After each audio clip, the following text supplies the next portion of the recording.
couple days ago, I was in the bathroom doing bathroom things. Door was closed and my brother and I are talking through it while he feeds the cats. I hear him walk away and maybe like 5 to 10 seconds later I hear 2 distinct knocks on the door. 2 quick raps, knock knock. Immediately I say what? No response, so I repeat myself louder. What? I thought it was my brother and he acts deaf sometimes. So after no response again, I yell, "What?" Then I hear him from across the house asking something along the lines of what I want, what did I say? Immediately I'm like, what the fuck? If he's in the kitchen, who knocked? I yelled to him, asking if it was him that knocked, and he says no. My brother, who is 16, is not a prankster. He doesn't play jokes or mess around despite being a 16-year-old boy, so when he says he didn't do something, I tend to believe it. I'm freaking out at this point and leave the bathroom. Then he and I spend Luke 5 minutes messing around with the bathroom door to try and debunk it. He's a skeptic, realist, whatever you want to call it. Mind you, we were home alone. We had just got home from school. Mom and stepdad at work, youngest brother at bio dad's place. It was just us two. We have pets, but a human knuckle knocking and a cat paw or dog paw against the door are very different sounds. This was a human. We tried to figure out what it could be while I was low-key panicking, but couldn't think of anything except him thinking I'm crazy, and me convince even more that we have ghosts.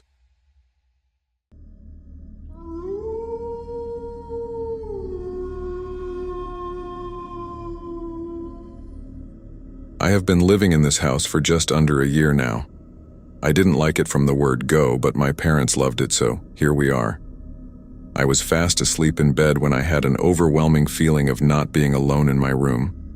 So I opened my eyes and looked around but couldn't see anything at first, then suddenly I met eyes something really strange. The only way I can describe it is a man made of glass or carved from ice, totally transparent, but his features were lit up by the slightest light sources.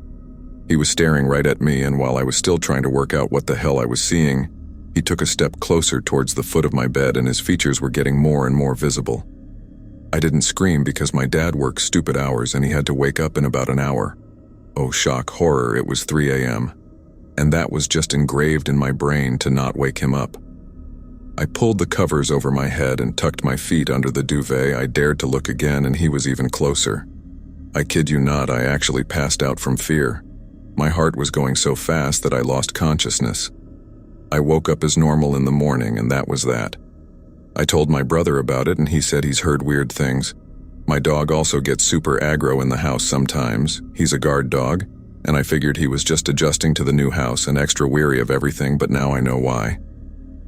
So a week later, I'm chatting to my friend on the Xbox about it, and we had a laugh and a joke. All of a sudden, my tub chair just tips the fuck over. Those things don't just fall over. It's their whole design. I shat myself, and my friend could hear my freaking out on the headset. Anyway, I am not happy. I live in the countryside of Wales, UK. So much history. We could be pitched on a battlefield or a witch-burning site. Who knows? I love it here, but I hate my new friend, who I refer to as the Glass Man. I now believe in ghosts because no matter who you meet in life, they will have a ghost story or know somebody who does. I just hope he hasn't got any evil intentions and that he leaves my shit alone.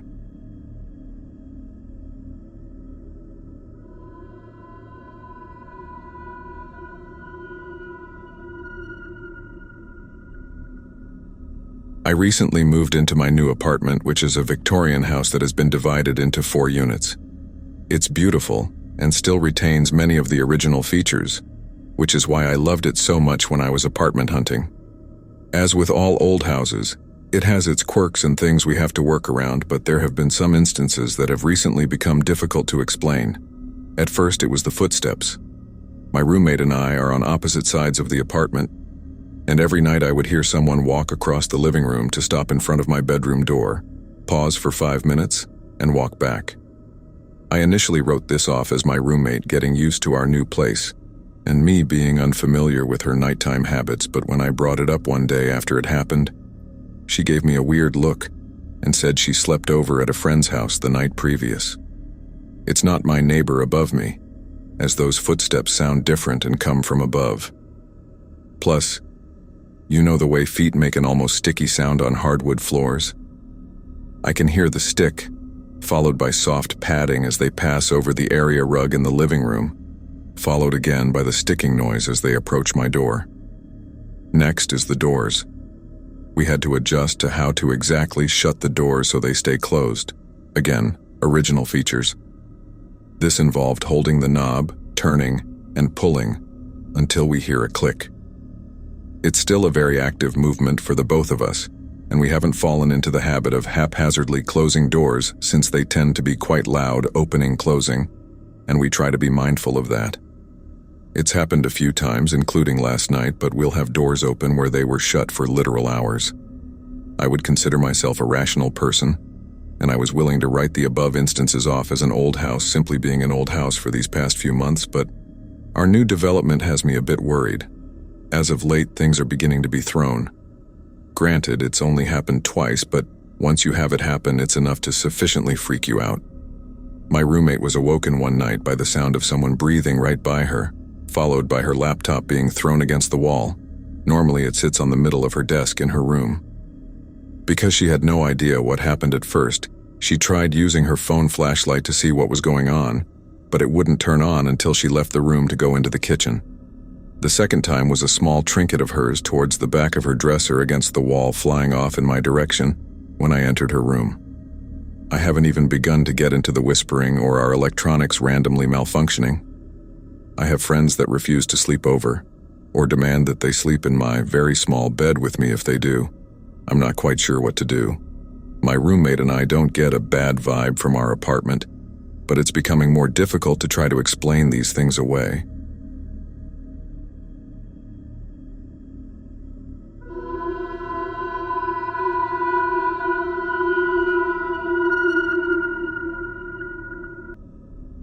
A couple of years ago, I had a strange experience while visiting my grandfather.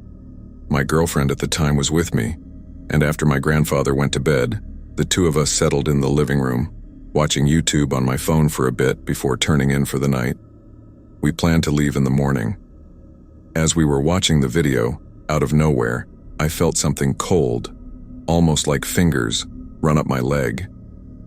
I don't scare easily, but this made me panic. I threw the blanket off my legs, accidentally tossing my phone in the process. I quickly turned on the light, but there was nothing unusual in sight. I started looking for my phone, as I'd heard it hit the floor, but it was nowhere to be found. Given the size of the living room, I thought it couldn't have gone far. I checked under the couch and searched the area carefully, but still, there was no sign of it. Confused, I used my grandfather's phone to call mine. It rang twice before someone picked up. I said, "Hello?" and a woman's voice replied with hello in return. The voice sounded exactly like my grandfather's neighbor. Now, I was even more confused. I asked my girlfriend to double-check the number to confirm it was really mine, and she nodded, confirming it was. After hearing the voice, I hung up and called again, but this time no one picked up. Then, about 5 minutes later, my phone reappeared beside the couch in the exact spot I'd already searched multiple times. To this day, I still can't explain how someone else answered my phone that night, or where it had disappeared to.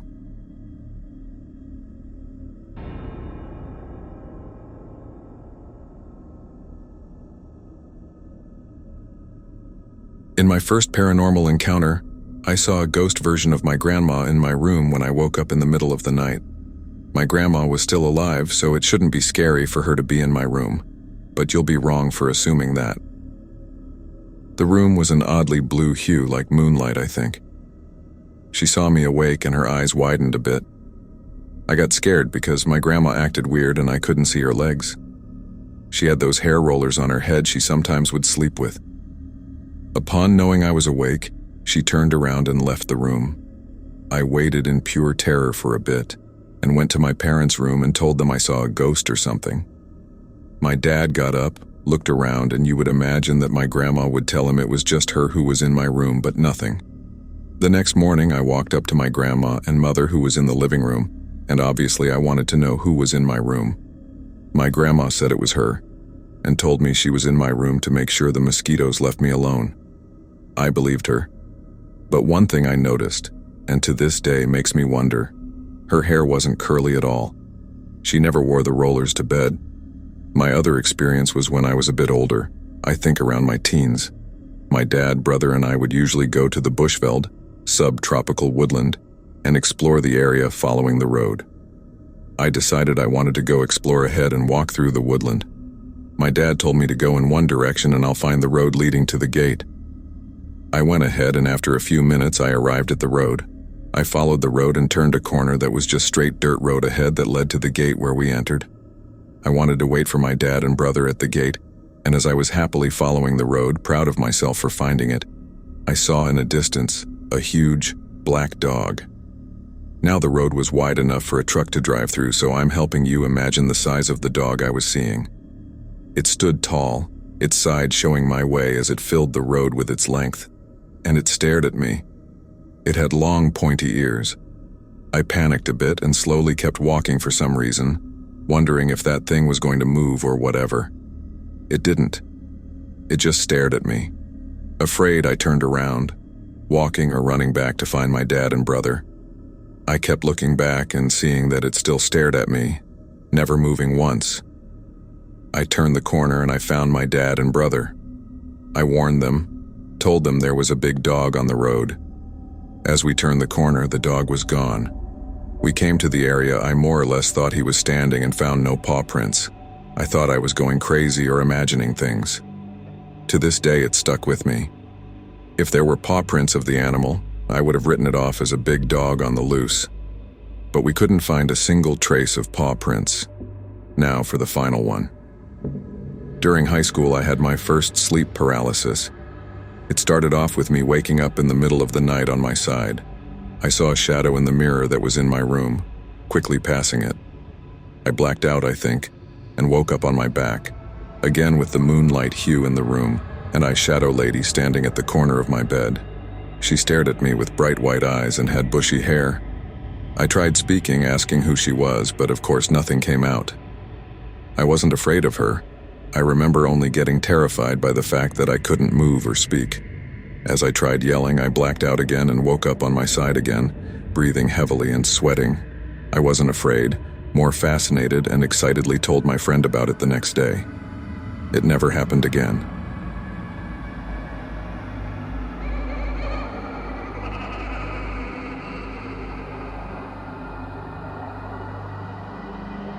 My boyfriend has experienced paranormal encounters since he was a young child, hearing clear voices and breathing, smelling things like perfume and cigarettes in his own childhood home where no one living there smoked, nor used similar perfumes.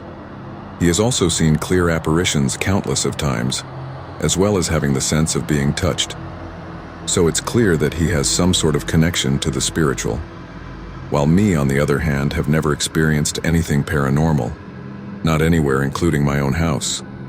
However, when my boyfriend has been here, we have both had several experiences that I have no logical explanation of. A few days ago, we had eaten dinner and left the dishes at the kitchen counter while we sat in the living room, separated room but with door open, and chatted. We were suddenly abruptly silenced when we heard what sounded like a fork being lifted and then dropped onto a plate.